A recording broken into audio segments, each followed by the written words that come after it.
Greetings and welcome to Prosperous Universe.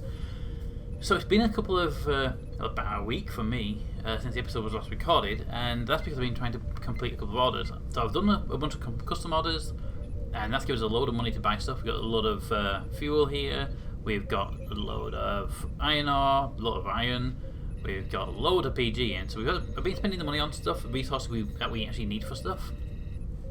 But the goal has always been to get the new base up and running. And today, this morning, the ship finally landed at its destination for the aluminium mine.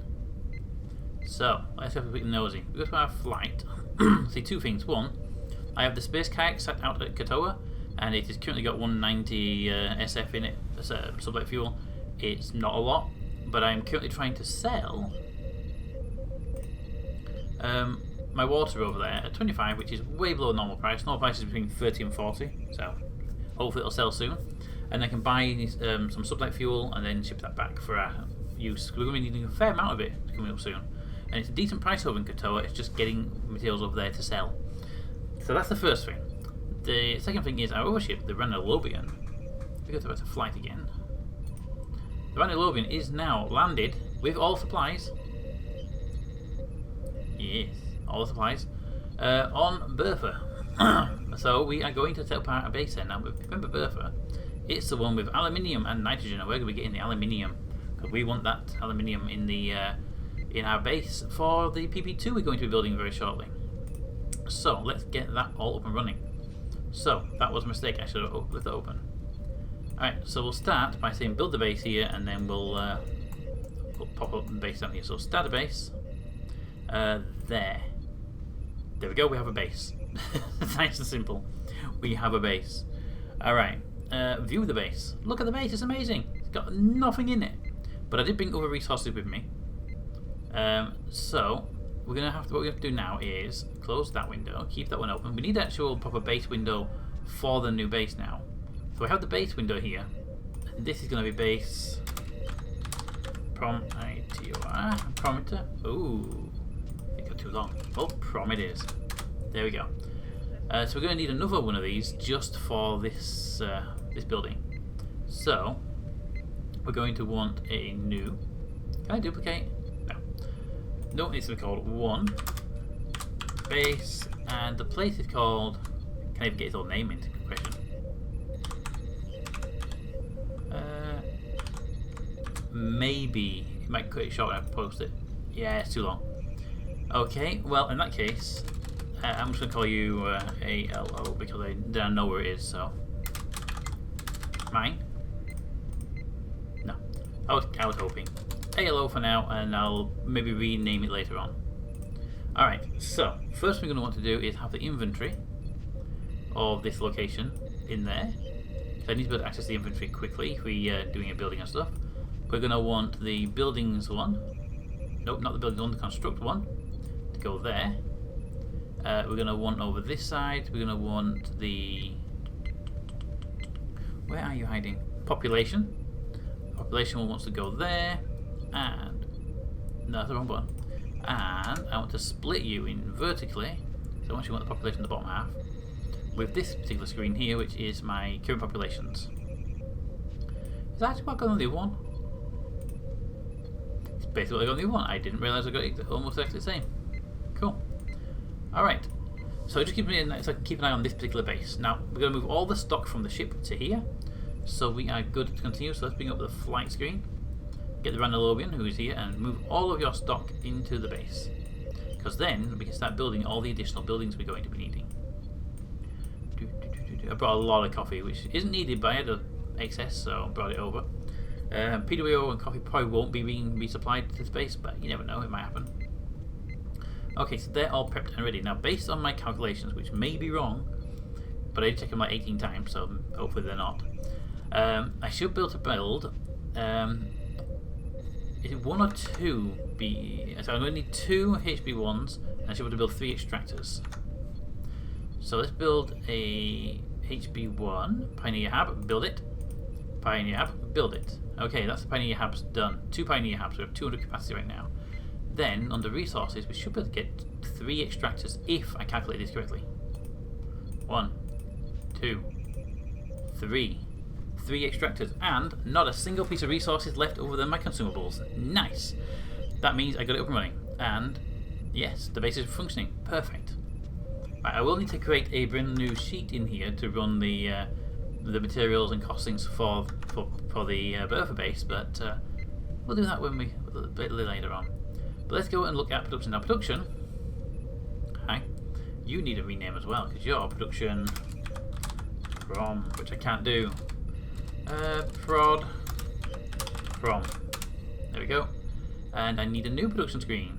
I'm going to try and find a way to get multiple production screens up at the same time. That might work out quite nicely for us. Although this screen is always empty, the bottom half, isn't it? Could we split the screen in half? Get me a production screen from the other base. Production. Would it fit in there without looking stupidly weird? The answer is no, because that is so long. That's a problem. Well, it's not going to have anything else on it. I don't think it needs a dedicated screen. So what we could do? How about we move the inventory over here? Because I just need to see down to there. So we've still got 2 lines of inventory, and over here we could put that. Put the inventory and the thing over there. Yeah. So bring the base up again. Give me Bertha's base. I want the inventory over there, and that'd be split vertically. I put that in the wrong place. Could you go in the bottom half of that window? And could my production go in the top half of the window? And how would that look for a... That would do quite well. Okay. That covers it. We have the extractor over here. Anything else? No, we'll leave it like that for now, but if we build anything else, we'll knock these across. But this little extractor base says my resources are over there, so keep an eye on that. We have this base. Okay, we actually don't need a second base, so I'm just going to rename you back to just production for now. We'll end up having to separate them out. Production. We'll end up having to split these out when we get another base up and running, although maybe we won't, because I might be able to put another base in there easily enough. It's just the inventory we might have to watch out for, which I couldn't deal with by splitting this inventory. Instead of splitting this vertically, split this across. Because I can split that and split that.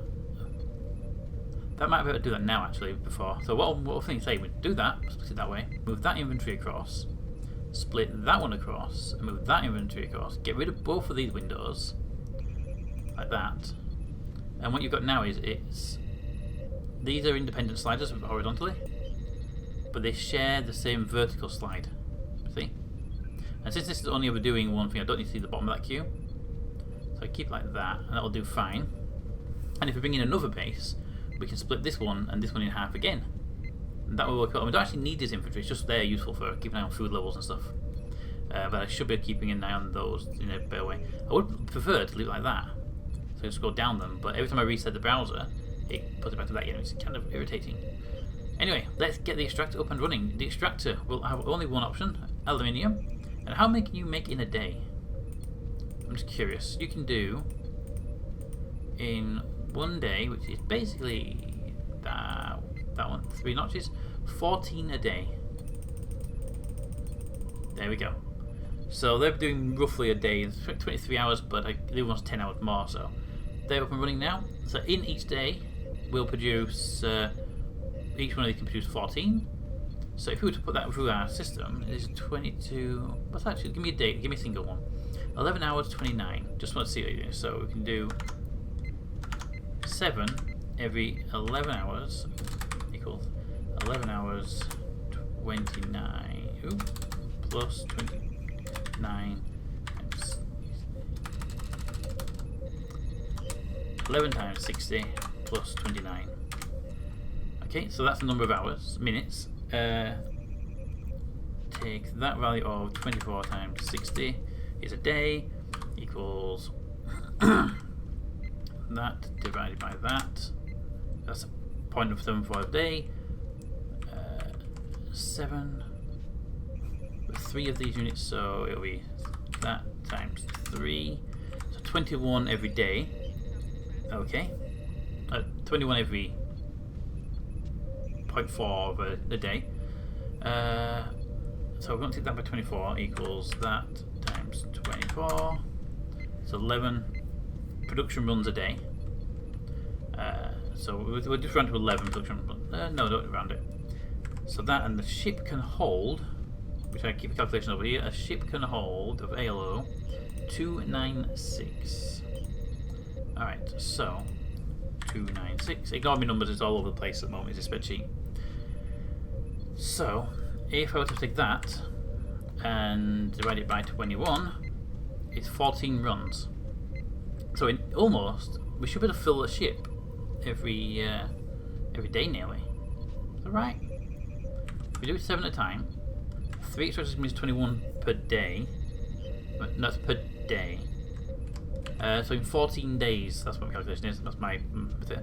So once every 14 days we fill a ship. Now I want to do that faster, but for now it's a start. So that's good. So every day we'll have 21, and then every 14 days we get a full ship. I'll probably send the ship back in like 2 or 3 days with the first small load, and then come back with more materials to set up additional extractors. The plan was to have 5 extractors originally, and some smelters up and running. So we will definitely get smelters up and running as well. But that is that. Okay. The new base is up and running, which was just the thing to get everything started. We needed that working because I need to get a PP2. Now what I'm doing right now is I'm going to start getting ready for PP2. These numbers are not correct. I'm going to reconfigure those, but I am hoping to fulfill. Wrong button. I am hoping to fulfill some of these BBHs that are up for sale right now, because people are trying to buy BBH. No one's buying anything else. We're at market makers on all of them. So if we can get some very nice BBHs up and running, I can dump them in here, make a little bit of money, and we'll be good on that. So if you see on my production line, once the BDE and BSC are done, which is what I was doing already when those orders appeared, I'm just going to pump out 10 BBH. And if those 10 BBH go and there's still more stuff on sale, I'm going to pump some more BBH in. But as soon as we've cleared some of the BBH out and we have a bit more cash in the bank, we do have 11,000 right now. The plan then is to go into the base, go into settlers level, and build ourselves a very easy and very nice prefab plant Mark II. And I can get the trusses quite easily. The MCG we can make, although we have 10, so yeah, we need to make some MCG. But the BDE, BSC and BBH, we make those very, very quickly ourselves, so we won't be long before the PP2 is up and running. And once we have a PP2, we need to ship the ALO back to the base, smelt it in our smelters, then pump the ALO. Okay, all the numbers just changed on my screen. Then take the ALO, the AL which has been produced, drop that into the PP2 along with a lot of PG. Because what I've noticed is, look at the PP2s. The PP2 needs a lot of aluminium. Just been up here. Needs a lot of aluminium for the job. It also uses PG in a lot of these things. Like the LBH is PE. Good. The LSC is PG, 120 PG per LSC. So that's expensive because the PG is not cheap in its own right. We need to buy glass. We have limestone. We are making nylon. We've got more limestone, we've got polyethylene, so it's just the PG, the glass, and the neon. Other than that, we have everything that we need to make to run a PP2, although maybe not in the quantities required, but that's the point of having the base as big, because at least, worst case scenario, I can pump out LBH, because I make a load of PE, I can make AL from the base. I can also pump out BBHs from here if I need to pump out the BBH. It's using AL, which might be for us a better way to switch over and get rid of the PP1s entirely and switch everything over to the PP2, because the PP2 does do the BDE, the BBH, the BSC, and the BTA, just with a different recipe. So it might be worth us dumping the PP1s entirely. That's something for us to investigate. It does use 25 and 25, so it's a bit more pricey on the settlers, but Pioneers it uses a lot less. The PP1 is... Where is the PP1? Is it 100 Pioneers to run it? 80. So it's a lot less people to run the PP2 compared to the PP1 anyway. So, you know, we're getting to that point where, yeah, it might be we might end up getting rid of the PP1s entirely if the aluminium, the PG, and the glass are all in good supply. On the other hand, we do make our own PE right now, and we make it really cheap, so maybe we don't. I don't know. Either way, that's what we need to do today. We'll get that base up and running. So is there anything else for us to do? Let's look at... Katoa has not sold any of the water. Well, sold. I brought 400. I sold 50, then put the bigger order up. So hopefully that will sell soon, and I can get the fuel and bring that fuel back to base. The Ranalobian can stay on there we are. Can stay there because there are a large amount of people here pumping out nitrogen and stuff. They're buying and selling stuff. Interesting. So there is businesses over here doing stuff. So we could. I think the best to leave the Ranalobian there, mostly because it's no reason to make back yet. It hasn't got a job to do back home. It'd just be a waste of fuel to come back with no resources on board. So let's leave it there. By the way, this should supply the base for around 10 days of consumables. So we should be good on this base for 10 days. So it's almost a full ship. The plan is to send the ship back, pick up more supplies, including ideally more supplies to build up the base a bit more, come back and build the base up and the supplies off, pick up some more ALO, get the idea, and make it a semi-regular transport. I don't want to be doing it too often because it's going to cost a lot of fuel. But what we can do is if we get any excess of aluminium that we can't, any ALO that we can't ship back or don't want to ship back, we can always put it on their local market there to sell. So that's a benefit, a good thing. Alright, I think we are done for today's little extension because there's not really much else to do. Everything else I've been doing on the fly. The 100 water is going to be a problem? No, it should be fine. I've had to pump some really small water orders because I sent all that water off to the new base, the drinking water. So we're just pumping out some, and I've recovered pretty well. I need to start doing some rations as well because we did need that. But we are now making water and food for both bases now, so we have to keep an eye on that supply. Okay, well, I think that covers everything we're going to do. There's nothing else on my list here. Nope. Currencies, flight, fuel. Fuel prices, by the way, just in case anyone's interested. The fuel over in Katoa is 8.25 versus 15 and 15. Well, 16 and 16, because it can't go, So 15, 15 and 15, whereas over there it's 8.25. That's why we've got a ship over there trying to buy some cheap fuel. As far as the FTL fuel goes, it's actually cheap to buy it on prom, so makes life easier to not move for that one. Okay, yeah, that is done. Okay, well, put that back onto production so we can see our new and improved base. Look at the base. And if you've got any questions, please let me know. And until next time, comments in the comments. Thanks for watching, and I will see you all next time. Bye. Oh, by the way, I believe the free-to-play update for the game is coming out on the Friday coming.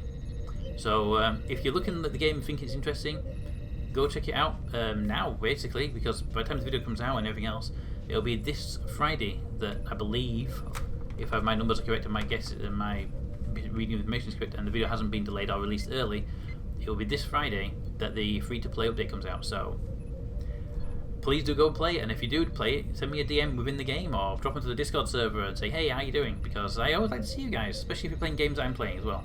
So I think there's about 3 people I currently trade with in the community who have the game, and there's the whole organisation that I trade with as well. But in the community, there's about 3 people that I trade with.